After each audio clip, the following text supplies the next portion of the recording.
बड़ी खबर आपको दे रहे हैं। वीएचपी के बोलने पर दिया इस्तीफा। सूत्रों के हवाले से बड़ी खबर है। चंपत राय का इस्तीफा। सूत्र बता रहे हैं बड़ी जानकारी। राम मंदिर ट्रस्ट के महासचिव पद से इस्तीफा। वीएचपी के बोलने पर दिया इस्तीफा। सूत्रों के हवाले से खबर है राम जन्मभूमि ट्रस्ट के अधिकारियों का ये इस्तीफा है। वीएचपी के बोलने पर यह इस्तीफा दिया गया है। सूत्रों के हवाले से बड़ी अपडेट आपको दे रहे हैं। चंपत राय और अनिल मिश्रा ने इस्तीफा दिया है। राम जन्मभूमि ट्रस्ट के अधिकारियों का ये इस्तीफा। सूत्रों के हवाले से बड़ी खबर। चंपत राय से वीएचपी और आरएसएस नाराज, ये जानकारी इस वक्त निकलकर सामने आई है। संवाददाता अनूप गुप्ता इस वक्त हमारे साथ है, उनसे अपडेट लेते हैं। अनूप, एक बहुत बड़ी खबर है। राम जन्मभूमि चंदा चोरी मामले में 2 लोगों ने इस्तीफा दिया है।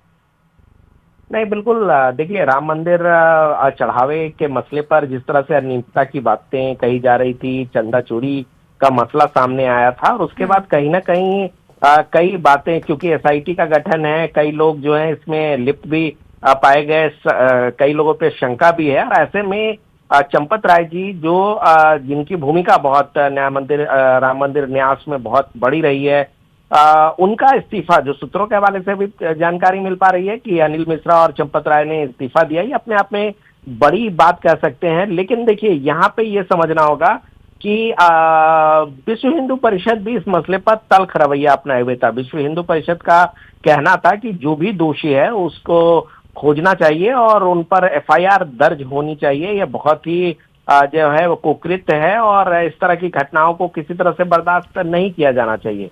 दूसरी तरफ आपको बता दूं कि उत्तर प्रदेश के मुख्यमंत्री योगी आदित्यनाथ ने भी कहा कि जो भी इसके लिए जिम्मेवार होगा उसको कड़ी से कड़ी सजा दी जाएगी। तो ऐसे में चंपत राय, चूंकि कुछ नजदीकियों पर कहीं ना कहीं शिकंजा कस रहा था, कुछ नजदीकी जो है वो एसआईटी के दायरे पे आ गए थे, तो ऐसा कहा जा सकता है कि हाई मॉरल ग्राउंड लेते हुए उन्होंने अपने पद को छोड़ा है।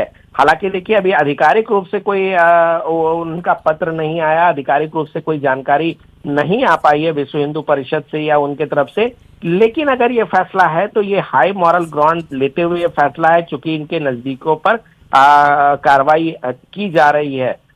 देखना होगा जब इस पर आधिकारिक तरीके से ये सारी बातें पुष्ट हो जाती है, तो ये अपने आप में बड़ी बात कही जा सकती है कि किस तरीके से, जिस तरीके से इस मामला उजागर हुआ, और जिस तरीके से उत्तर प्रदेश सरकार ने एसआईटी का गठन किया, और जिस तरीके से इस पर तत्काल रूप से जो है इस मुद्दे पर कार्रवाई हो रही है। जी।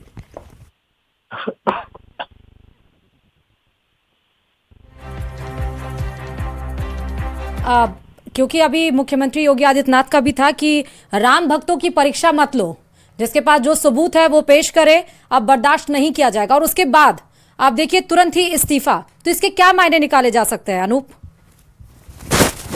अगर इस्तीफा हुआ है, जो सूत्र बता रहे हैं उसके मुताबिक, तो यही है। चूंकि अभी विश्व हिंदू परिषद के कई लोगों से हमारी बातचीत हुई है, तो उनका कहना है कि देखिए, विश्व हिंदू परिषद और उनके जो नेता प्रचारक हैं वो बहुत ही सामाजिक जीवन में बहुत ही स्वच्छता से आगे बढ़ते हैं। ऐसे में अगर उनके नजदीकियों पर या उन पर किसी तरह का आरोप लगता है, तो वो कह सकते हैं कि वो इस पर सहयोग देने के लिए पूरी तरह से तैयार होते हैं। और यही वजह हो सकती है कि जिस तरह से इस्तीफा 2 लोगों का हुआ है, अनिल मिश्रा और चंपत राय जी का इस्तीफा कहा जा रहा है कि हुआ है, तो ये हाई मॉरल ग्राउंड लेते हुए इस्तीफा हुआ है।